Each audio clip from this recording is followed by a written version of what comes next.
Antes de iniciar essa série de perguntas, tem algumas definições importantes. Nós já tratamos em algumas perguntas anteriores, mas esse bloco necessita de novamente buscarmos os conceitos com base na doutrina espírita. Porque se esses conceitos não estiverem embasados na doutrina espírita, aos olhos de alguns pode parecer polêmico, mas não tem nada de polêmico. Aqui nós estamos dentro do reino da filosofia espírita. Aqueles que são adeptos de outras filosofias, do espiritismo brasileiro, das igrejas, talvez até se choquem com o que nós vamos falar aqui. Tudo bem? Então vamos lá. Primeira definição, simpatia. O que é simpatia? Simpatia, ela é oriunda da semelhança que exista entre eles, dois seres. Simpatia que atrai um espírito para outro. Resulta da perfeita concordância de seus pendores e instintos. Então a simpatia é uma semelhança de pendores, de gostos, de instintos, que faz com que eles se atraiam. E o que é uma antipatia, segundo a doutrina espírita? É uma divergência de gostos e de instintos e de concordância entre seus pensamentos. Então há uma repulsa natural entre dois seres. Presta atenção, porque lá na frente alguns vão gritar, mas preste atenção. Outra palavra interessante, afinidade. O que é afinidade? Afinidade são interesses e gostos similares. Então, por exemplo, dentro de um centro espírita, todas as pessoas que estão lá trabalhando, elas têm afinidade. Quais são as afinidades? O estudo do espiritismo, o trabalho no bem, isso são afinidades. Mas não necessariamente dentro do centro espírita seus adeptos têm simpatia. Podem pensar diferente, podem ter divergências de gosto, de procedimentos. Ocorre, é natural. Não é influência dos demônios nem das falanges do mal. Isso é da nossa inferioridade. Então, dentro de um centro espírita pode ter grupos, ou de indivíduo em indivíduo, pares de indivíduos que têm afinidade, tenham simpatia. Podem ter afinidades e não ter simpatia, ter até antipatia. Podem ter pares de espíritos, falando pares, juntar de dois em dois, que tenham afinidades, simpatia e afeição. A afeição, ela é o bem-querer que um tem para o outro.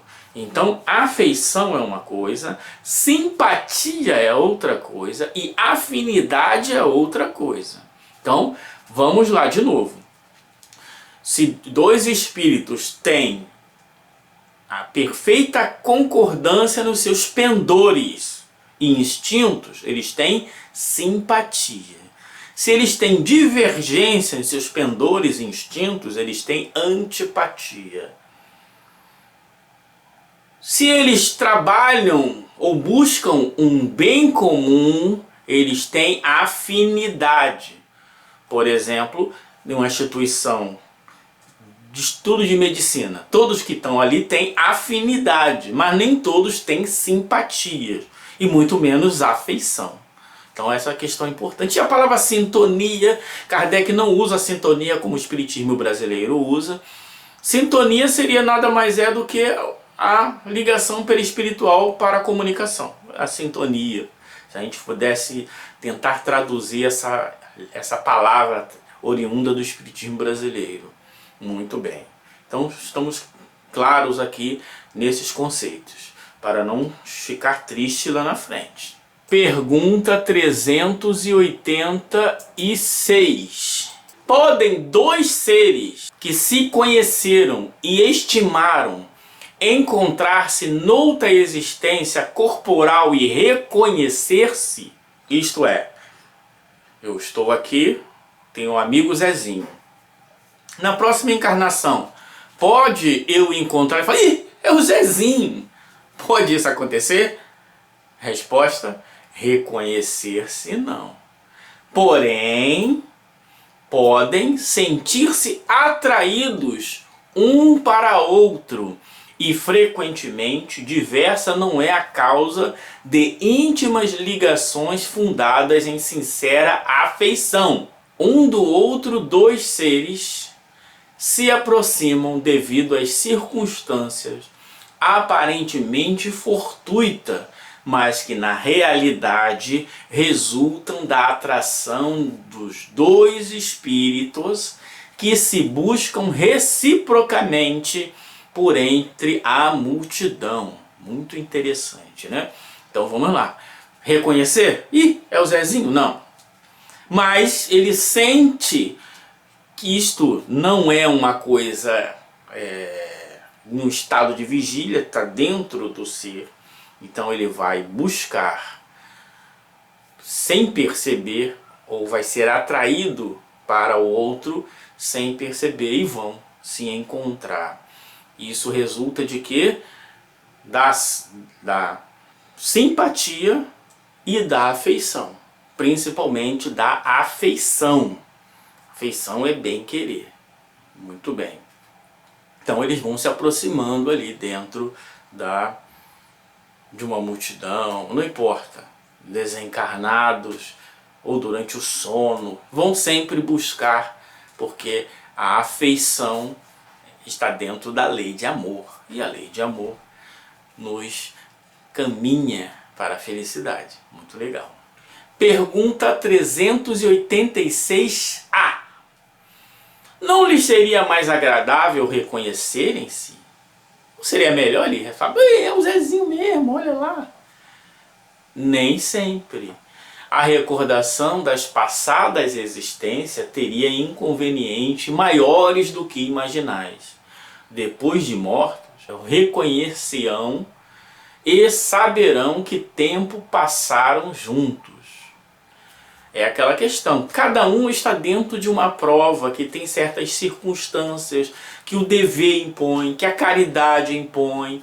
Então, olha, caramba, eu fiz uma besteira com o Zezinho lá no passado.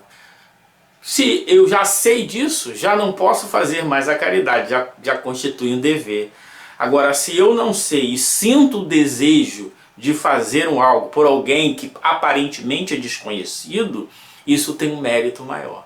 Então são essas circunstâncias, essa sintonia fina que faz necessário que a gente esqueça o passado, para que a gente proceda agora pela nossa vontade e não por causa da nossa consciência pesada, pelo nosso remorso, pelo nosso arrependimento, não importa.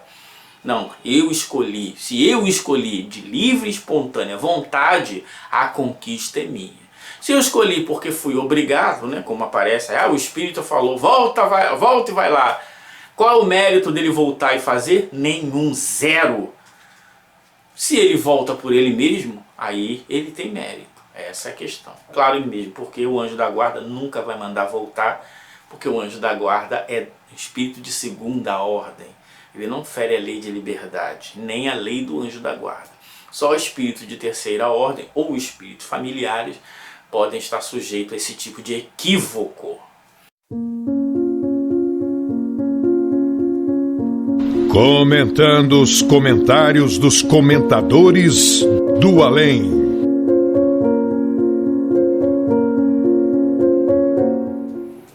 E aí o espírito vai fazer um comentário. Vamos ao comentário do comentador. Ele diz assim: a simpatia entre dois seres é força poderosa que se enraiza em vidas passadas. Não necessariamente. O que nós falamos? A simpatia é uma perfeita concordância entre pendores e instintos. Ora, eu posso ter pendores e instintos similares a outro espírito e nunca ter conhecido, nunca ter encarnado junto com ele. Percebe? Então, o problema do sistema é você dizer se enraiza nas vidas passadas. Pode ter vidas passadas ou não, mas não é uma regra. A simpatia nasce dos pendores e instintos similares. Quanto mais similar, mais simpatia. Continua ele: certamente que nem todos reconhecem seus parceiros de outras existências. No entanto, há criaturas mais dotadas de sensibilidade que percebem amigos e inimigos de épocas recuadas. Não é isso que o Livro dos Espíritos está tratando aqui. Não é isso que o Livro dos Espíritos está tratando aqui. A simpatia nasce dos pendores e instintos perfeitamente alinhados. Nada de coisa da vida passada, não tem nada a ver com a vida passada. Ele pode até ter na vida passada tido alguma relação, pode ter desenvolvido os gostos similares em vidas passadas, mas não está calcado, está baseado nas existências passadas entre comum. Aí diz: se juntos foram felizes, dá-lhes um grande prazer esse reencontro, quando infelizes, gera algo de antipatia entre dois.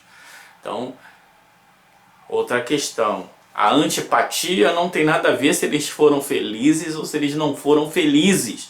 A antipatia nasce da divergência entre pendores e instintos. Se os pendores e instintos são divergentes, eles têm antipatia. O problema é que as pessoas entendem antipatia como, o ódio, como raiva. Não, antipatia é simplesmente repulsa. Tem pessoas que você é indiferente do ponto de vista da relação da lei de amor, mas você tem repulsa pelaquela pessoa. Por quê? Porque ela tem gostos e instintos, A pessoa ela gosta de ver pessoas sendo torturadas, etc, etc. Ela nunca te fez mal nenhum, mas você tem uma repulsa pelaquela pessoa. Tem programas de televisão que a gente olha e tem repulsa. Por quê? Porque ele está num caminho, o que é agradável àquele ser não te é agradável. Então você tem a repulsa daquele programa. É isso, simpatia e antipatia. Não tem nada a ver com relação de amor e ódio, ok? Simpatia segundo a doutrina espírita.